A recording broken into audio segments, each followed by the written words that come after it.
Hello class, today we're going to be learning about a hand model of the brain. So did you know that you actually have a model of your brain right here already in your hands? And this is something that you can go over at home and to learn more about the different parts of the brain and know about how you are who you are today because of the way that these brain functionings work.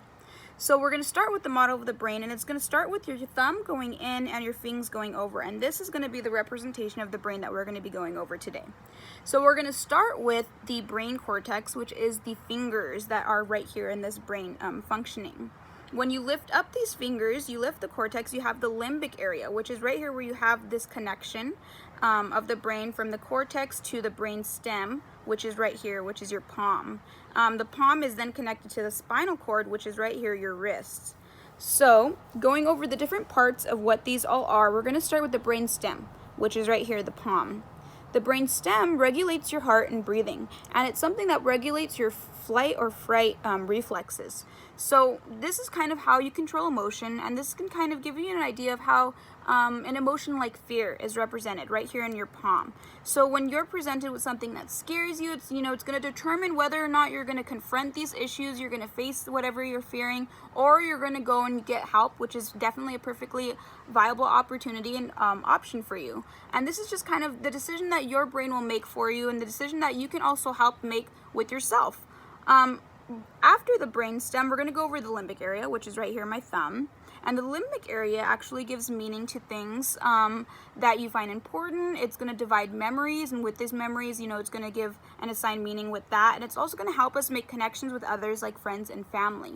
So this is important because with this limbic area and with the brainstem, we can see how this is going to regulate your emotions and this is going to regulate your connections. So definitely both of these together make a big part in who you are and how you regulate your emotions and how you make connections with others. So this is going to, determine how you react and how you behave with friends and family, how you behave in the classroom with your teacher, and these connections definitely make a big difference in how each student is going to act in the classroom.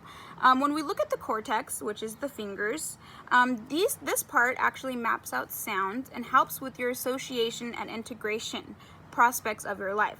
So integration also means the integration of all of these aspects of the brain together and how you're going to function with all of them together, and integration that actually ends up happening in real world scenarios. So if you have proper integration of all of these different connections, how you process emotions, how you make connections, if you have proper integration and these are all working perfectly, then you're going to have a harmonious situation over here. You're going to have really great friendships, really great, family members, you react definitely really well with them, and this is going to be a really good scenario for you.